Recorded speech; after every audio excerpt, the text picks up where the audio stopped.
RN Prometric Exam Collection 141 to 160. Part 8.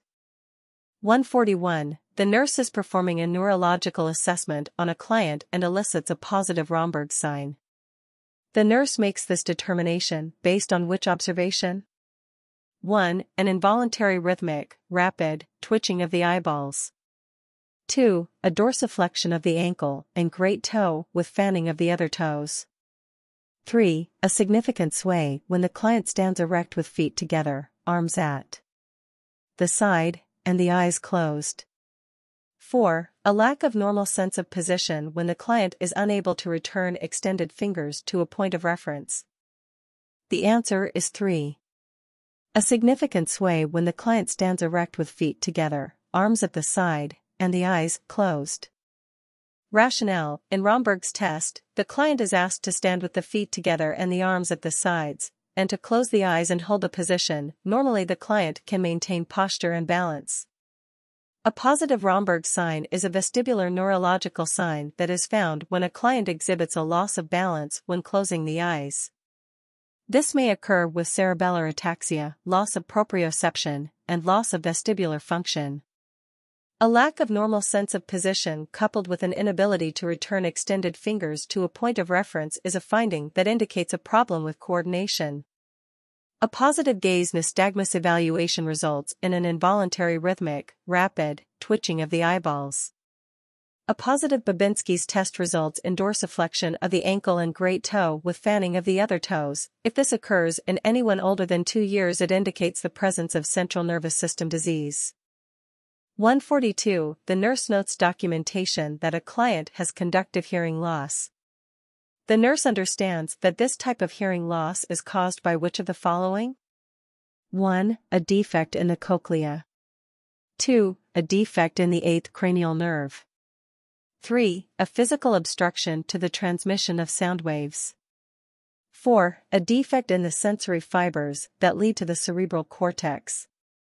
The answer is 3. A physical obstruction to the transmission of sound waves. Rationale: Cheyne-Stokes respirations are rhythmic respirations with periods of apnea and can indicate a metabolic dysfunction in the cerebral hemisphere or basal ganglia.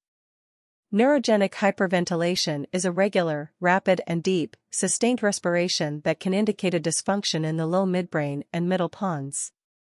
Ataxic respirations are totally irregular in rhythm and depth and indicate a dysfunction in the medulla.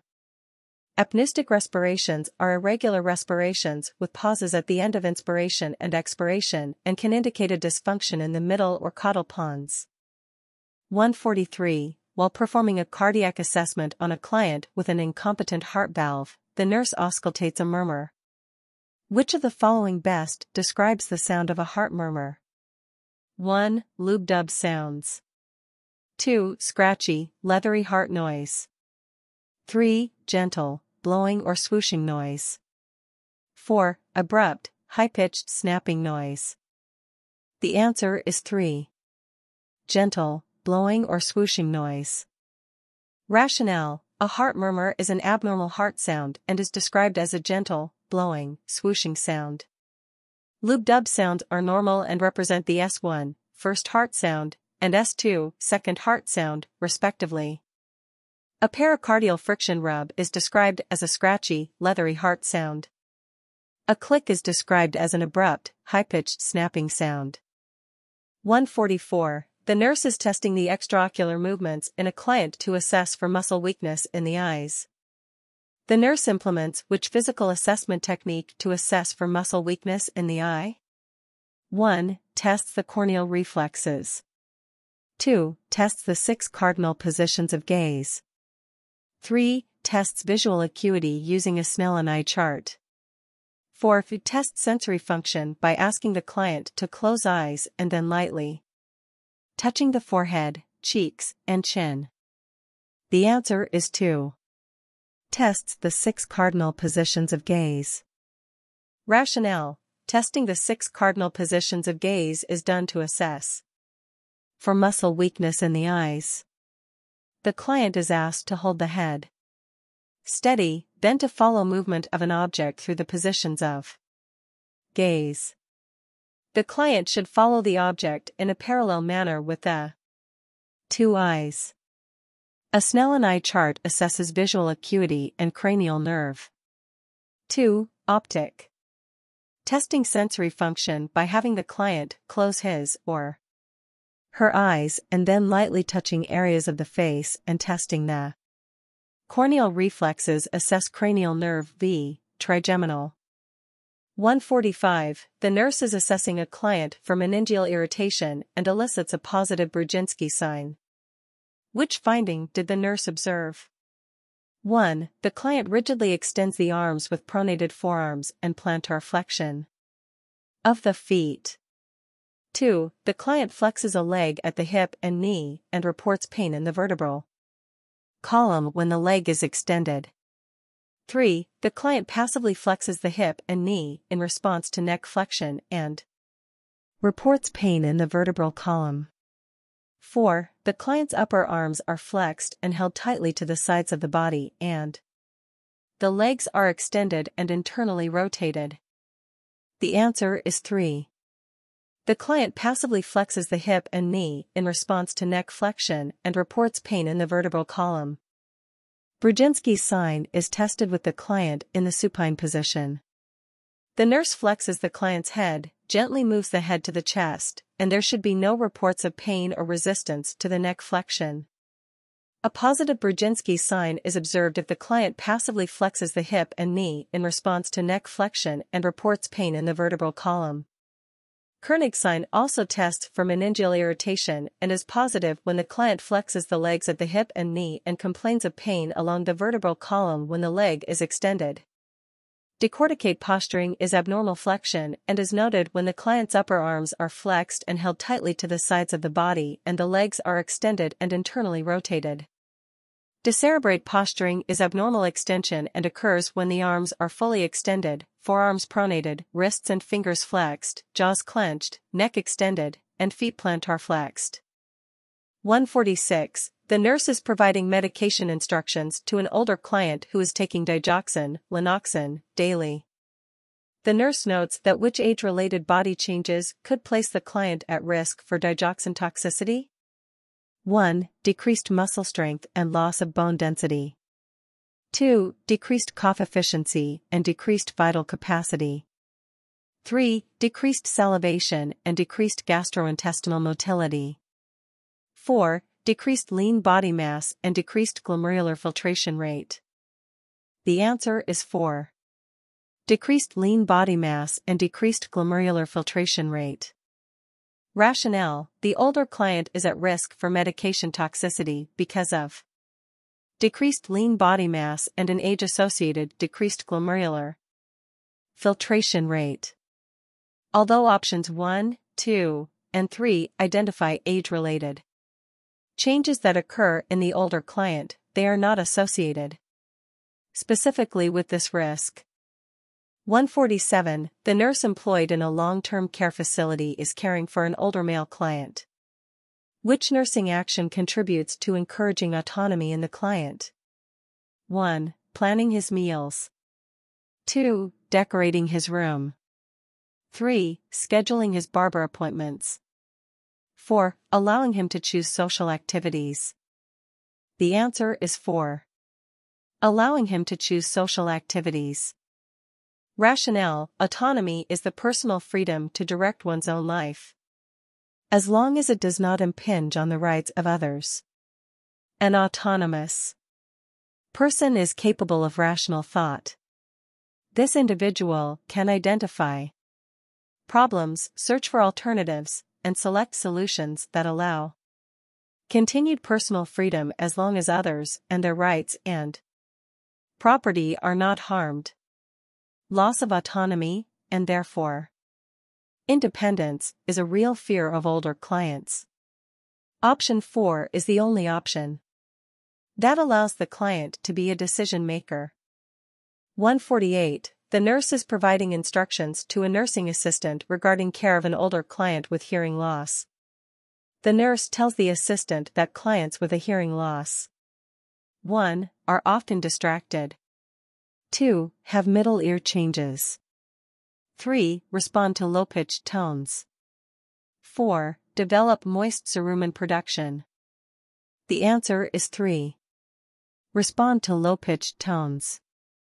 Rationale: presbycusis refers to the age-related irreversible degenerative changes of the inner ear that lead to decreased hearing ability.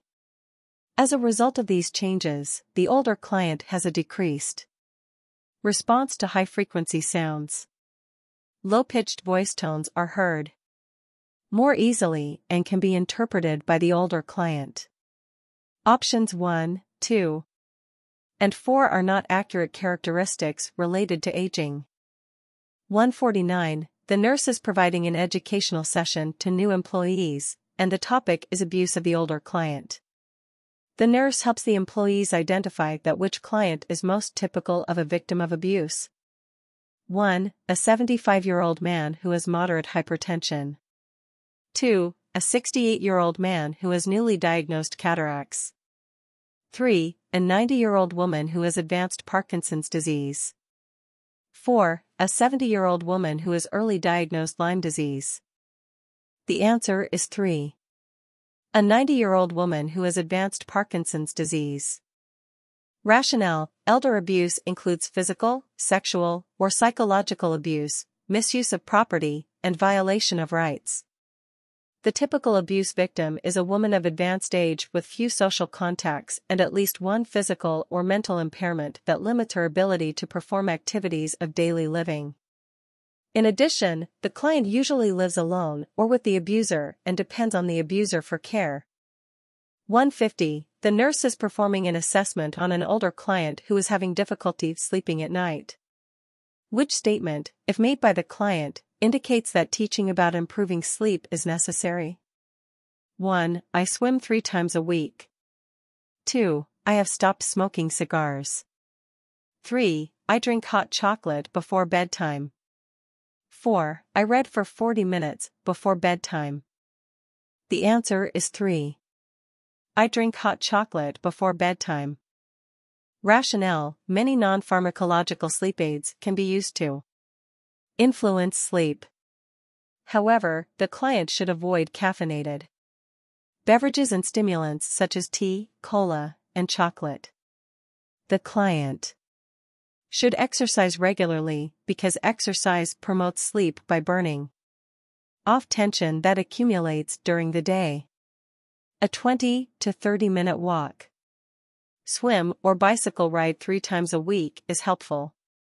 The client should sleep on a bed with a firm mattress. Smoking and alcohol should be avoided. The client should avoid large meals, peanuts, beans, fruit, raw vegetables, and other foods that produce gas, and snacks that are high in fat because they are difficult to digest. 151. The visiting nurse observes that the older male client is confined by his daughter-in-law to his room. When the nurse suggests that he walk to the den and join the family, he says, "I'm in everyone's way, my daughter-in-law needs me to stay here." The most important action for the nurse to take is to 1. Say nothing, because it is best for the nurse to remain neutral and wait to be asked for help. 2. Suggest to the client and daughter-in-law that they consider a nursing home for the client. 3. Say to the daughter-in-law, confining your father-in-law to his room is inhuman. 4. Suggest appropriate resources to the client and daughter-in-law, such as respite care and a senior citizen center. The answer is 4. Suggest appropriate resources to the client and daughter-in-law, such as respite care and a senior citizen center. Rationale: assisting clients and families to become aware of available community support systems is a role and responsibility of the nurse. Observing that the client has begun to be confined to his room makes it necessary for the nurse to intervene legally and ethically, so option 1 is not appropriate and is passive in terms of advocacy. Option 2 suggests committing the client to a nursing home and is a premature action on the nurse's part. Although the data provided tell the nurse that this client requires nursing care, the nurse does not know the extent of the nursing care required. Option 3 is incorrect and judgmental. 152. The nurse is performing an assessment on an older adult client. Which assessment data would indicate a potential complication associated with the skin of this client? 1. Crusting. 2. Wrinkling. 3. Deepening of expression lines. 4. Thinning and loss of elasticity in the skin. The answer is 1. Crusting. Rationale: the normal physiological changes that occur in the skin of older adults include thinning of the skin, loss of elasticity, deepening of expression lines, and wrinkling. Crusting noted on the skin would indicate a potential complication. 153. The home health nurse is visiting a client for the first time. While assessing the client's medication, it is noted that there are at least 19 prescription and several over-the-counter medications that the client has been taking. Which intervention should the nurse take first? 1. Check for drug-drug interactions. 2. Determine whether there are any adverse side effects. 3. Determine whether there are medication duplications. 4. Call the prescribing physician and report any polypharmacy. The answer is 3. Determine whether there are medication duplications. Polypharmacy is a concern in the older client. Duplication of medications needs to be identified before drug-drug interactions or adverse side effects can be determined because the nurse needs to know what the client is taking. The phone call to the healthcare provider is the intervention after all other information has been collected. 154. A nurse performs an admission assessment on a child and suspects physical abuse. Based on this suspicion, the primary legal nursing responsibility is which of the following? 1. Refer the family to the appropriate support groups. 2. Assist the family in identifying resources and support systems. 3. Report the case in which the abuse is suspected to the local authorities. 4. Document the child's physical assessment findings accurately and thoroughly. The answer is 3. Report the case in which the abuse is suspected to the local authorities.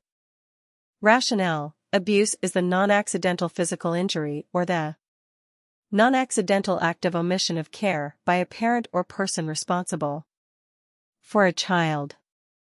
It includes neglect and physical, sexual, and emotional maltreatment. The primary legal nursing responsibility when child abuse is suspected is to report the case. All states and provinces in North America have laws for mandatory reporting of child maltreatment. Suspected child abuse should be reported to the local authorities. Although documentation of assessment findings, assisting the family and referring the family to appropriate resources and support groups are important, the primary legal responsibility is to report the suspected case.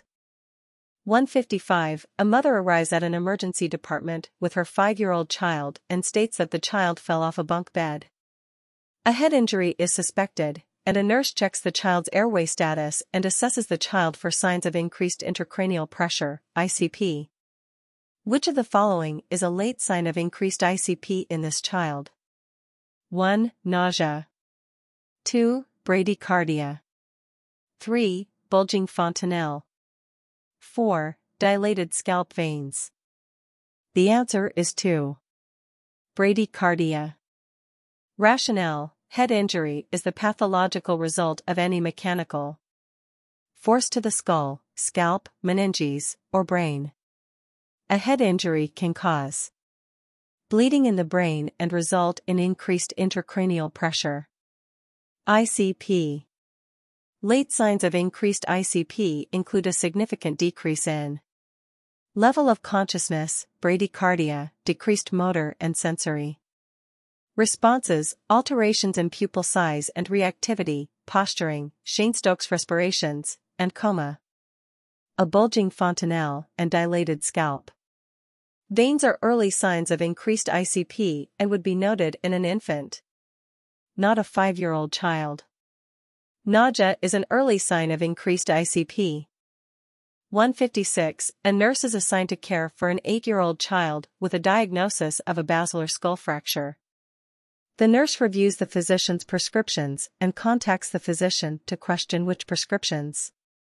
1. Suction as needed. 2. Obtain daily weight. 3. Provide clear liquid intake. 4. Maintain a patent intravenous line. The answer is 1. Suction as needed.